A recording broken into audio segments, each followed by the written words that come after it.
What if I told you that the secret formula to every great story could be found in a sixth-grade classroom? Well, today we're going to deconstruct the art of narrative itself, and we're going to do it by looking at its most fundamental building blocks, all from a surprisingly deep and insightful writing worksheet. This one sentence from our source really says it all, doesn't it? It's the perfect place to start. See, stories aren't just for fun. They're like a mirror.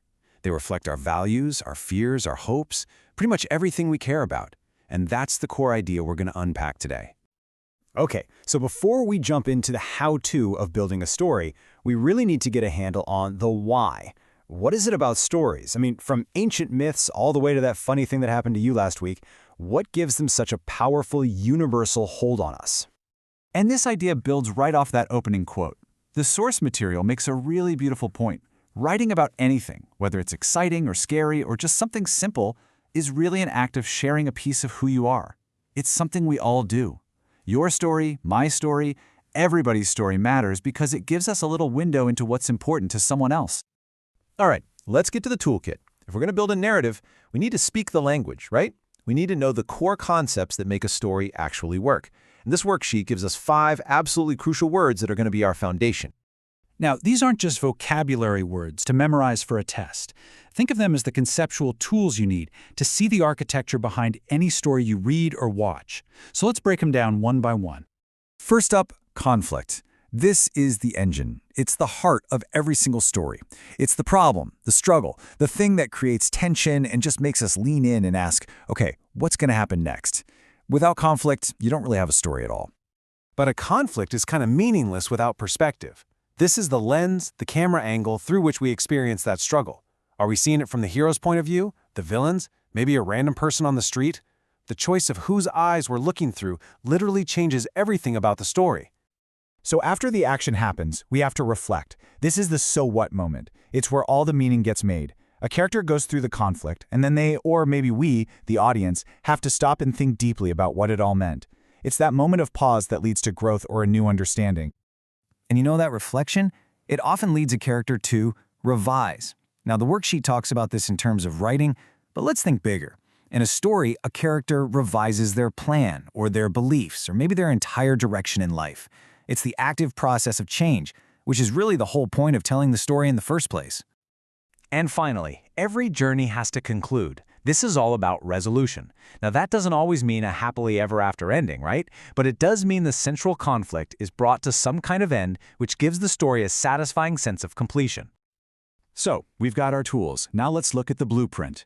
This is often called the plot mountain, and it's a classic, timeless structure for creating a really satisfying story. It's like a roadmap for the emotional journey you want to take your audience on from the very beginning to the very end.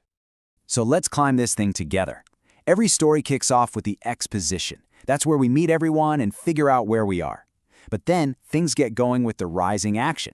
The conflict starts and the tension builds and builds step by step until we hit the peak, the climax. This is the most intense make-or-break moment. And from there, the falling action starts to bring us back down, tying up loose ends as we head toward the conclusion, where the journey finally finds its resolution. And this is just a brilliant way to see how a writer actually uses that structure. You don't just follow the steps like a robot. You fill them with life. Who's your character and what do they want? Boom, that's your exposition. What's the challenge standing in their way? There's your rising action. That huge moment of decision, that's your climax. And the lesson they learn from it all, well, that's the heart of your conclusion. But all of this structure, all these tools, they're all building towards something much, much deeper. I mean, why do we even use this framework? Well, at its core, storytelling is all about conveying meaning. It's about sharing a unique perspective and exploring what we believe to be true. Our source worksheet actually gives this specific example. It points out that parables were basically a narrative tool, a way to shift someone's perspective and teach a really complex idea in a way that was relatable and memorable. It's a perfect historical example of a story being used as a vehicle for truth and understanding. So here's the crucial takeaway. The act of telling a story is an act of revelation. According to the source, our words, the ones we speak and the ones we write, become a vessel for our inner world. They carry our hopes, our struggles, our deepest beliefs. When we write, we're not just making up a plot. We're trying to express something true about what it means to be human. So after taking apart the tools and looking at the blueprint, there's really only one step left, turning the lens back on ourselves. Because now, armed with these fundamentals, we can all start to see ourselves as storytellers. The worksheet actually encourages its reader to stop being just a reader and become a creator.